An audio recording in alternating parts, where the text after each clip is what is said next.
Welcome back to another new video NSD bio life with life science. দেখো ডব্লিউবিএসএসসির edit option দিল, অনেকে edit করলো, বহু ক্যান্ডিডেট কিন্তু এডিট করতে পারলো না নানা রকম সমস্যার জন্য। তাই যে ভুলটা ছিল ফর্মে সেই ভুলটা ভুলই থেকে গেল। সেই থেকে একটা বড় প্রশ্ন দানা বেঁধেছে সবার মনে যে তাহলে কি এই ফর্মগুলো বাতিল হয়ে যাবে? তাহলে কি আমার অ্যাডমিট কার্ড আসবে না আসবে না? আমি আদৌ পরীক্ষাটা দিতে পারবো কি?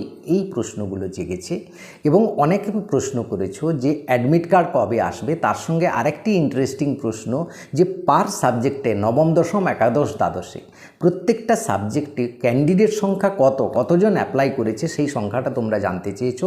এবং তার সাথে ওবিসি কেস নিয়ে, ওবিসি কেস কোন দিকে গড়াতে পারে, ওবিসি ক্যান্ডিডেটরা কি করবে, এবং তার সাথে আরেকটা প্রশ্ন যে সিট সংখ্যা বাড়বে কি বাড়বে না, এই প্রশ্নটাও অনেক করেছো।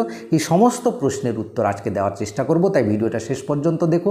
ভালো লাগলে লাইক করে বন্ধুদের শেয়ার করে দিও, চ্যানেলে নতুন হলে চ্যানেলটা সাবস্ক্রাইব করে নিও এবং হাইপ বটনটা প্রেস করে দিও। দেখো প্রথম যে এই যে এডিট অপশানে অনেকে এডিট করতে পারলো না, কারণ অনেকে সাইটটা খুলতেই পারলো না। কেউ খুলেছে তার এরর দেখাচ্ছে, কারোর ওটিপি আসছে না, কেউ এডিট করার পর ওটিপি পায়নি, কেউ বা ছবির ক্ষেত্রে ফটো উইথ সিগনেচারের ক্ষেত্রে বেশি ক্রপ করে ফেলেছে, যার ফলে তার সিগনেচারের অনেকটা এক দুটো লেটার বাইরে থেকে গেছে। এই সমস্যার কি সমাধান রয়েছে? এবং কেউ বেশি কম ক্রপ করেছে, ফটোটা বড় থেকে গেছে, কারোর কালার ফটো কালারই থেকে গেছে, সে চেঞ্জ করেনি, কারোর ক্ষেত্রে সিগনেচার ব্লু ব্ল্যাক পেন যা ছিল সেই রেখে গেছে, সেটাও করতে পারেনি।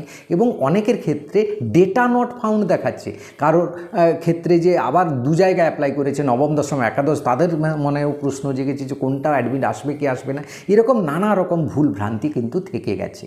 এই সমস্ত প্রশ্নের একটাই উত্তর হয়, দেখো এই মেজর যদি কোনো ভুল থাকে তাহলে আর হয়তো এসএসসি এডিট অপশান দিতে পারে, আবার একবার হয়তো এডিট অপশান দিতে পারে, কিন্তু আবার নাও দিতে পারে।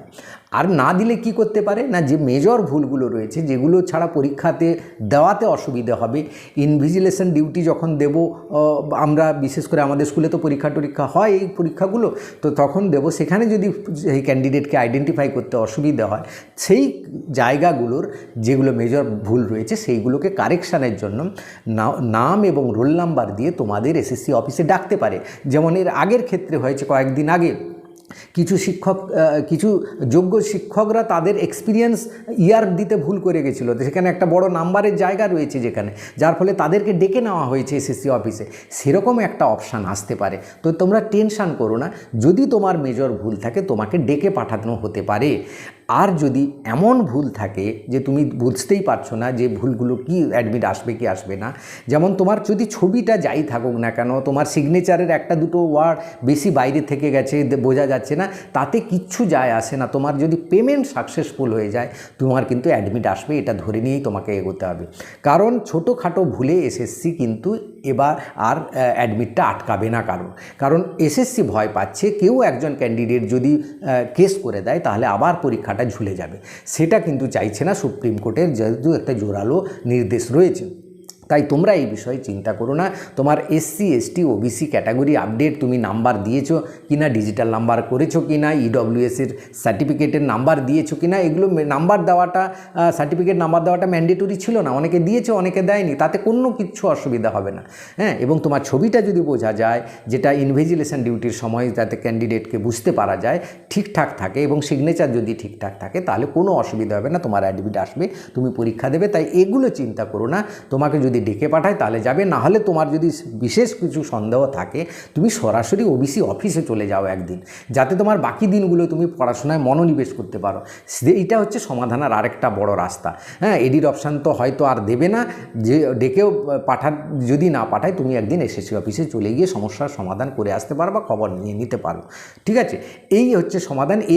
এর বেশি সময় তুমি যদি খরচ করো তাহলে তোমারই কিন্তু পরীক্ষাটা খারাপ হয়ে যাবে। এটা একটা চূড়ান্ত কথা জানিয়ে দিলাম তোমাদের, এই নিয়ে আর প্রশ্নও করো না।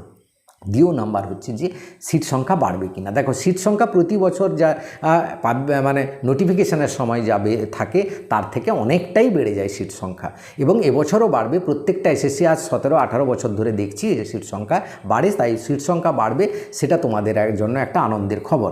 এবার অ্যাডমিট কার্ড কবে আসবে? দেখো 7 তারিখ পরীক্ষা আছে, তার ঠিক 7 থেকে 10 দিনের মধ্যেই কিন্তু আগে কিন্তু তোমার অ্যাডমিট কার্ড আসবে। তাই ওই অ্যাডমিট কার্ড আসবে, এবার যেটা 14 তারিখ আছে তারও ঠিক 8 থেকে 10 দিনের মধ্যে কিন্তু অ্যাডমিট কার্ড পেয়ে যাবে। অ্যাডমিট কার্ড সবাই পাচ্ছ।